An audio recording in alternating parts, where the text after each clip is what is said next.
Welcome to Grassroots Analytics Insider.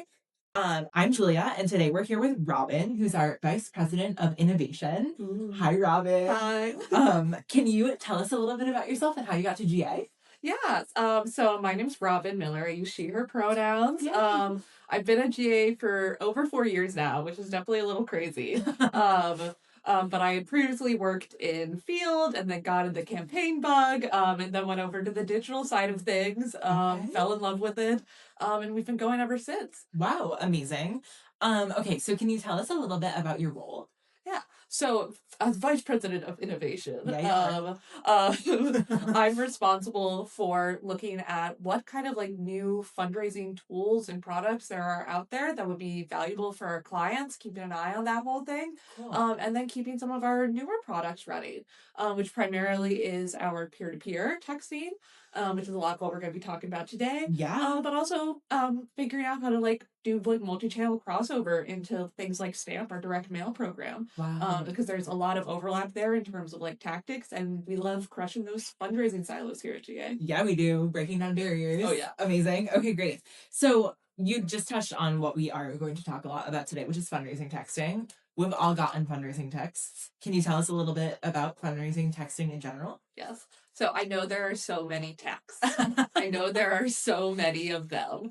But one of the things that we've really been able to do here at GA is figure out, okay, how do we use something that's really an amazing tool for fundraising, Yeah. but really kind of like hyper target our audiences that we're sending to, Sure. so that we're treating the donor ecosystem with respect. Okay. Wow. Because one of the things I always heard in field is like you have to meet the voters where they're at. Right. And the same thing is true for fundraising. And where are the donors nowadays? On their phones, in their phones all the time. And so text is a really valuable tool to reach a lot of people very quickly. Sure. Which is something that's harder to do with email nowadays with deliverability.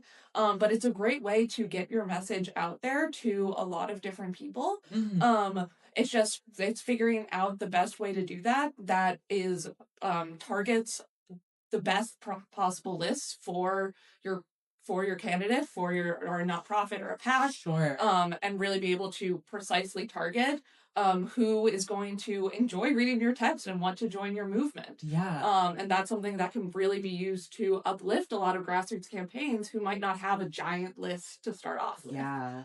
I love these words that you're using, like uplift and enjoy. Like it's a Yeah. really like fun and cool thing that we're doing with creativity and innovation. And yeah, like campaigns need money to run, but this is a great like positive way of thinking about it. Very cool and amazing. Okay, can you tell us a little bit more about the advantage of fundraising by text compared to other sources or in partnership with other fundraising sources? Yeah, so always in partnership with other sources, Got it. because there are always going to be people who prefer donating one way or another. Totally. And so that's why like we specifically here at GA do a lot of data work of looking at like, okay, who actually responds to text, and when they respond to text, and they like donate over text, they've shown a clear indication that that's their preferred message. We end up texting them more. Yeah. But when people do the opposite and they're opting out of every single text we send them, we're texting them less, and that's better for the donor. That's better for us and our clients because we're saving money not texting those people. Sure. Because each text costs money, and it's not a lot, but it adds up quick. Yeah. Totally. And making sure that like when people express like, oh, I prefer giving over by check, like that's a lot of older donors prefer that. Absolutely. We're able to really like segment that out and target that through like our direct mail. Yeah, amazing. Yeah, I think something that we talk a lot about at GA and then on this podcast is multi-channel fundraising, and you just completely defined it. Yeah. A little bit meeting donors where they are. Okay, but back to text. Can you tell us how to measure success when you're fundraising by text? Yeah. So basically, when it comes to texting, there's basically two ways that you are kind of segmenting out your audience at a very fundamental level. There's the texting your previous existing supporters and donors, Got it. because the number one person who is going to be most inclined to donate to your campaign again is someone who's already donated to your campaign. Sure. So somebody who's already on board, already interested, already invested in your campaign, Yeah. and is going to keep supporting. So there's a lot of that resolicited text going out there. Got it. But then there's also, and this is a lot of what we do here at Grassroots Analytics, of the acquisition texting, Sure. of texting people who maybe have never heard of you before.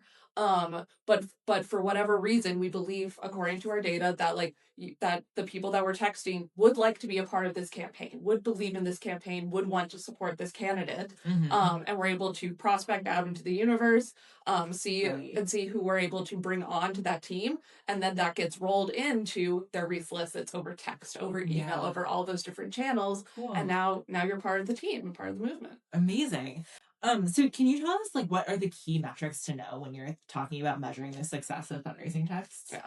So definitely the biggest thing is ROI, Okay. which oftentimes is also referred to as ROAS, because I don't know, we like making up words around here. We do. But ROI stands for return on investment. Sure.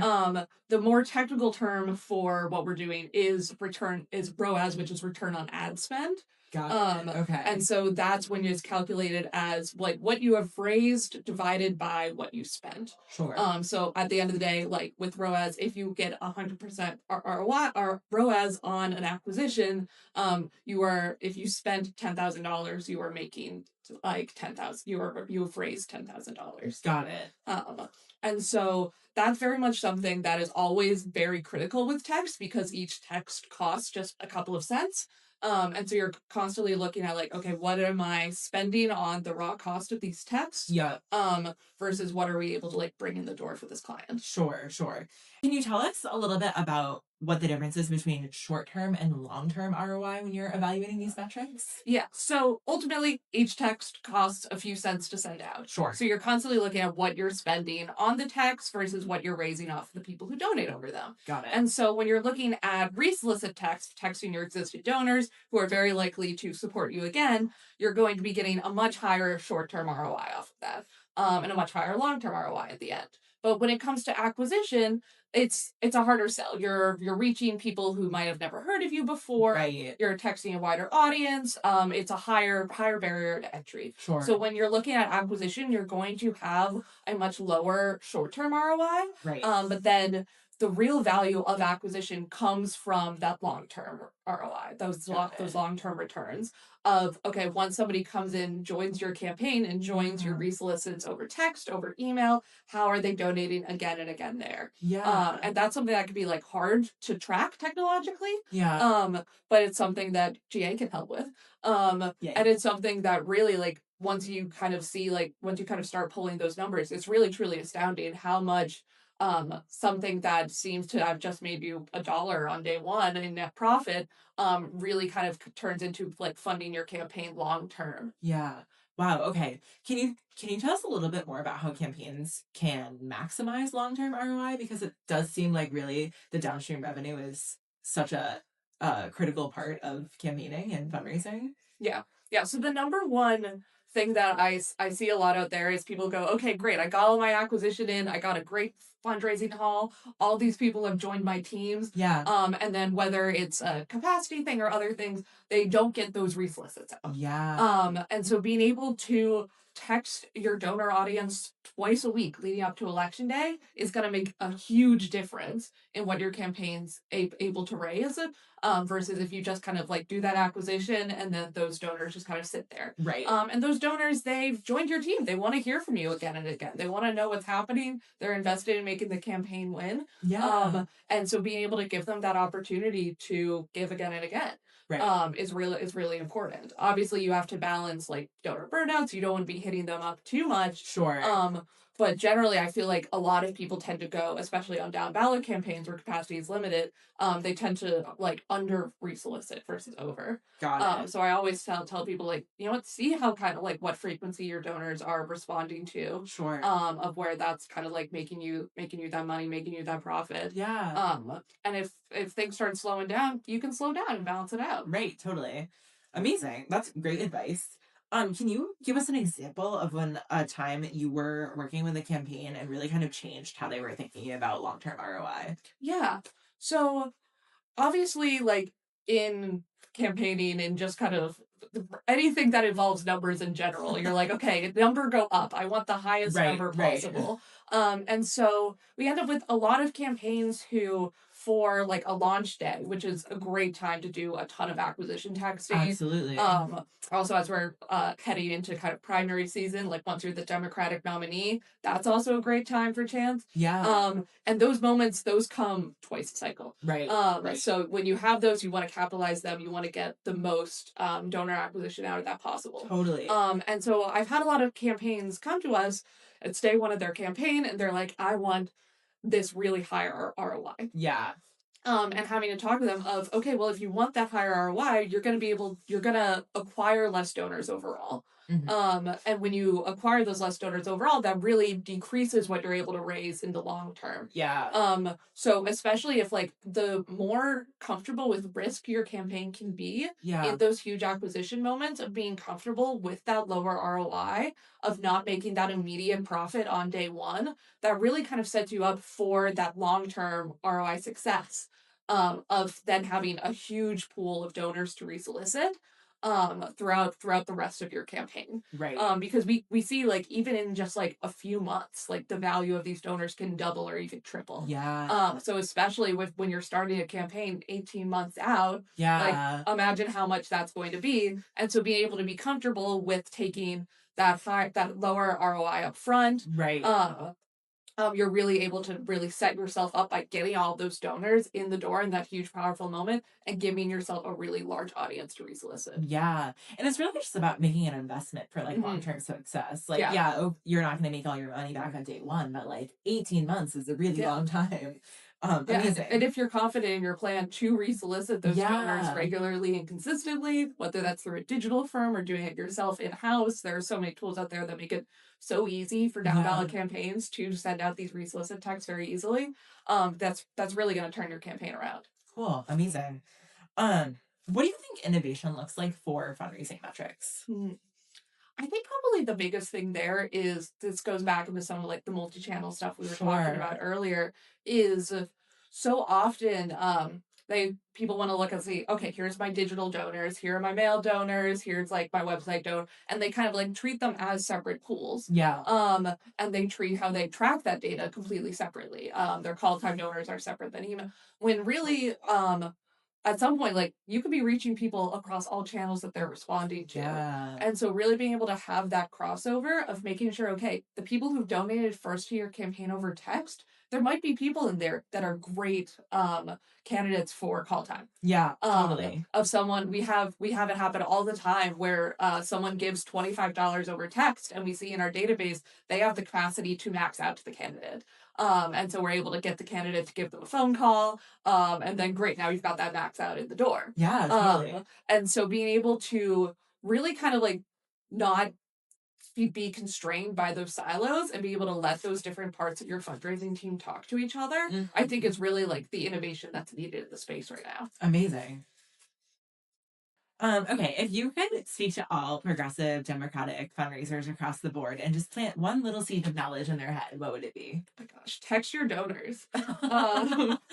Text your donors. Amazing. I think really being able to really kind of treat it as not just a once in a while thing where like you text them once a month for money, like because they sense that that's transactional. And so I think being able to really kind of build your fundraising program into something that your donors feel like they are a part of, they feel like they're getting these updates, you're being transparent and honest with your messaging, I think really makes a difference in someone being able to like then like on victory night be like, oh yeah, I was a part of this. Yeah, absolutely. I was a part of this. And that's the energy you want to leave your donors with. Amazing. That's a great piece of advice.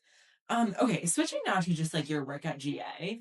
As a team leader, how do you lean on a GA pillar in your work? Ooh.